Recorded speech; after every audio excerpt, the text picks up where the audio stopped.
my channel. My name is Man M, and today I'm going to be embarking on one of the biggest projects that I've ever done in my entire life. We all know that I have created historical garments before, i.e. my Constance Hatchaway wedding dress, which is still one of my favorite dresses of all time. I don't wear it as often because it is all white. It's a wedding gown, so people step on the back of it at cons, so I don't wear it that often at conventions, but it's one of my favorite outfits that I've ever made. I learned so much from it. On the historic side, I did some new things and I'm just like, oh, I wish I could do more historic costumes. And lo and behold, I am doing another historic costume. So the dress that I will be making, I will be tackling a Sakizo illustration. Particularly, I want to do blueberry pie, I want to finish my apple pie, and then there's so many others that I have, and there are so many of my cosplay and binders. But the one that I've been fixated on recently is that of the lemon dress. And the lemon dress is just, oh, it's so pretty, it's beautiful, I want it, I need it. There's so much though that has to go into this. So this is how it's gonna break down. So this video is only going to be focusing on the undergarments because the undergarments are the most important part to any structure when it comes to historic clothing. That's going to be this video, and then the next video will be about the skirts and everything that goes into that, the top, and then the hat itself will be the final video. That is the plan. Plans may change. This is a really big project that I really want to do because I plan, and I really hope this happens, I plan on entering it into my favorite convention that I go to almost every year, ZenkaiCon. And given that this is I believe the 20th anniversary of ZenkaiCon, but it's their anniversary of its founding, and I want to bring something special, and this is a very big project, and I hope I win in it. We'll see what happens. I'll be doing so much. I will be making my own chemise, and I will be making my first ever structural corset. I've only ever made corseted tops before. I never really made corsetry that actually adds structure. So this is going to be a little bit different from what I'm used to, and I cannot wait to get started on it. And I actually have the perfect fabric for it. It is a lemon fabric that I tried to use for the pie skirt video, and I just didn't have enough for it to be like long enough for the pie filling of that skirt, which is fine, and I found a better use for it. Yay, hoarding fabric. The first thing we're gonna start on is the corset, and I have all the materials that I need for it, so let's get started. So first things first, this is the pattern that I will be using for the entire thing. And secondly, I had a visitor. I had my cat interrupt everything. She wanted to lay on my pattern, she wanted to lay on my fabric, and she tends to do this. As you can see, she plops. Also likes to roll and get butt pats, and she loves just being in the way, and I love her too. Give her a big ol' forehead kiss. But we need to work, so I have to poke her to get her out of the way. That also didn't really work, but she's further away, so it's okay. So technically what I'm working on right now is the mock-up for the entire corset, and I will be using this stiffened muslin as the inner layer. Gosh darn it, Meowie. Anyways, I will be using this stiffened muslin as the inner layer as like a duck canvas, and I will be adding some interfacing to the other pieces just to give it a bit more strength. But right now, all it is the mock-up, and once I trim it down to where it needs to fit nicely onto my body, it will become part of the whole corset after I transfer it all onto paper. I didn't have enough of this muslin to do the entire corset. I only cut off a small section of it from a roll that I had. So I'm just gonna cut out the first few pieces and then take those and trace them out onto the other piece that I have cut out for this project. This just happens. Sometimes I misjudge how much fabric I actually need.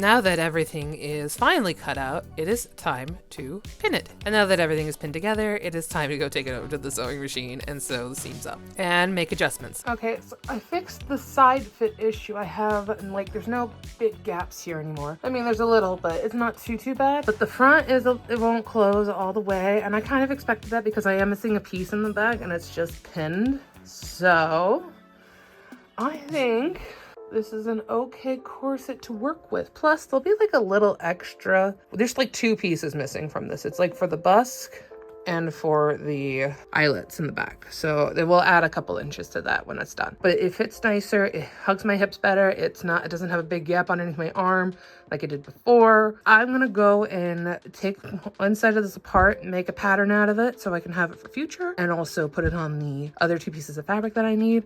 And we are good to go. So let's go.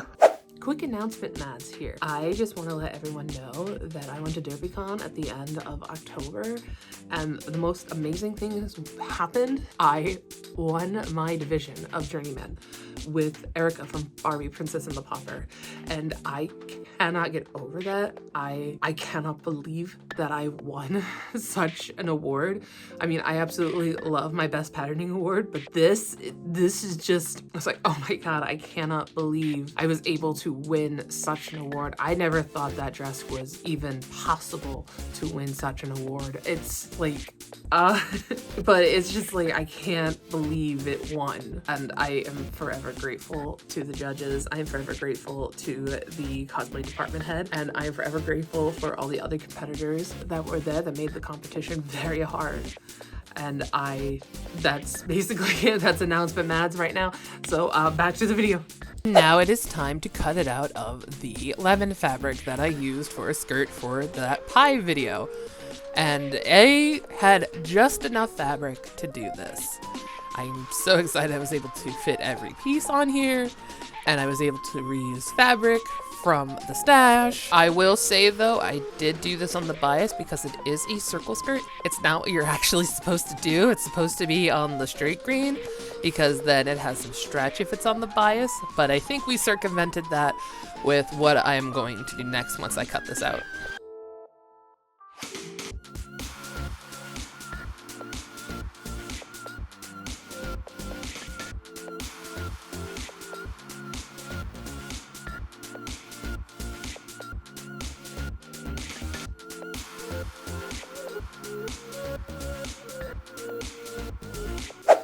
So all the layers are ready and prepped.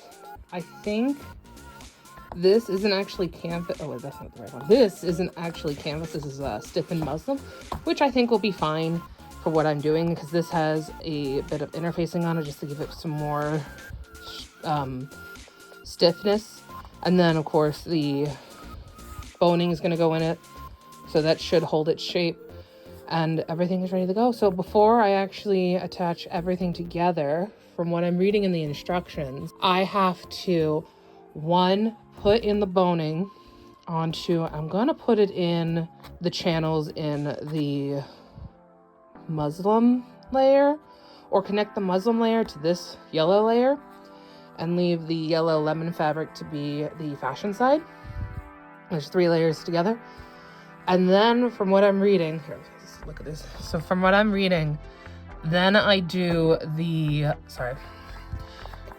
from what I'm reading, it looks like I do after creating the channels, I attach the eyelet or the back part for the eyelets and then put a channel there before I put in the eyelets. And then the busk is on its own and I just do the busk there, and then I attach it to the main part of the corset and then put a boning channel there, which should seal up the edges. So yeah, that is the plan. Right now, I'm actually gonna go play Baldur's Gate with a few friends. And yeah, this is coming along real nice. I'm gonna go finish up ironing, play Baldur's Gate, then maybe come back to this later on. I have to go do some other things too before I continue. But I'm on a really good track on this. In reality, I think I should have this done maybe by the end of the weekend, maybe on Monday or Tuesday.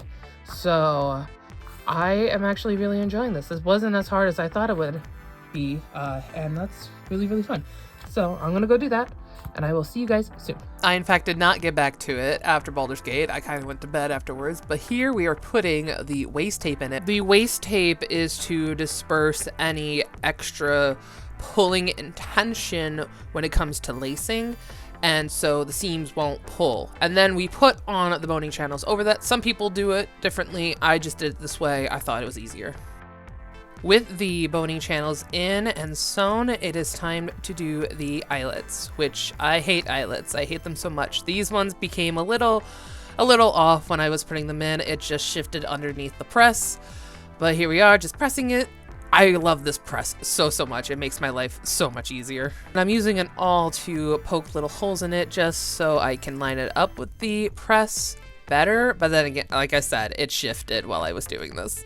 It is now time for the busk, and I am just marking where the bits come out of the fabric so that you can close the corset, and I'm just pushing them through the holes that I make with the awl. Do the same thing for the other portion, except I don't push it through the fabric like this. Just open up the seam and push it through where they line up with this portion of the busk, and then I just pin it on and sew it on.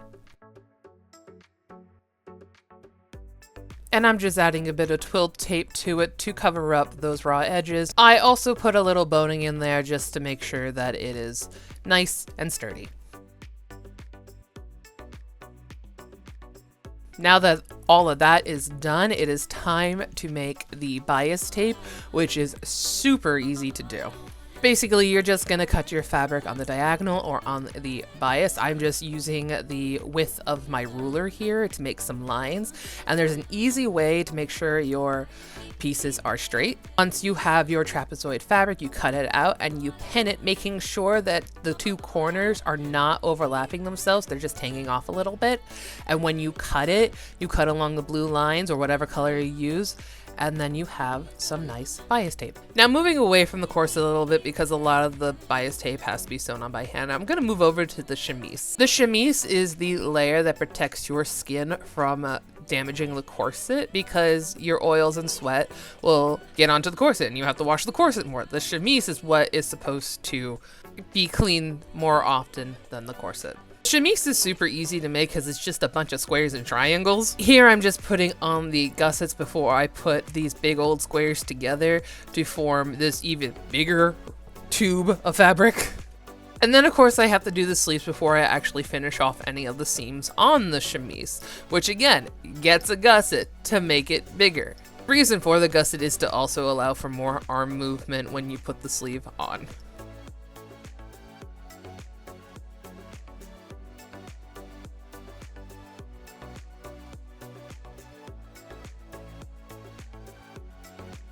Now that the sleeve is sewn up, it is time to actually gather it into the armband. There is so much gathering on this project because I also have to do it on the neckline of it. And since this fabric is so thin, I was able to do the machine method instead of doing it by hand. So I didn't finish the chemise yesterday. I went upstairs because my mom texted me saying that the game was on and I went up to go watch it. Yay, Jets, let's go. But then I decided to run upstairs into my bedroom to work on a few assignments that I had to get done for my class, and then I fell asleep. I've been sick for the past couple days. I had like a major head cold, and it just put a little bit of a delay on finishing everything. So but it's okay because the chemise is almost done. I finished the other sleeve. All that needs to be done is to attach the sleeve to the base of the chemise itself. And then I gotta do some facings. I gotta do the yoke. And then I gotta do the hem on the chemise, and that is done. When it comes to the corset, all that's left to do is some hand stitching on the bias tape on the top portion, then the boning, and then the bias tape on the bottom, and then that is absolutely done. So that is actually not a lot to do. Hand stitching does take a bit of a minute, but I can probably do that while I'm watching things and working on my other assignments that need to get done. So I hope to have everything done today. If not, tomorrow. I do have work, of course. Today is day 3 of working on this project itself, and I'm very close to being finished with it. And then I cannot wait to actually get started on the other pieces for this costume. But I also have to finish another costume real quick, which is it for another video. And I hope to make it to a fabric store within the next couple of days to purchase the remainder fabric for it. If not, it will just be one piece. And that is my update right now. So yeah, let's go finish up that chemise. Okay, so I did a lot off camera because I just really want to get this done today, or at least get to the hand stitching today, because there's going to be some hand stitching on this as well, like with the sleeves and the yoke. I already hemmed the bottom, so that's done. I'm not going to seal these edges. I really don't care because it's an undergarment, and historically speaking, you could just leave raw edges and no one cares. No one cares at all back then. So I'm just gonna leave them raw, but I will be doing the yoke. That's the one thing that I don't want raw, because that's gonna be rubbing up against my neckline a lot. And then, yeah, the only other thing too is I might add lace to it to make it look really pretty, because it's just a bunch of yellow. And then I'm gonna probably get this done today, and the next time you see me, we'll be in the reveal. So I'll see you soon.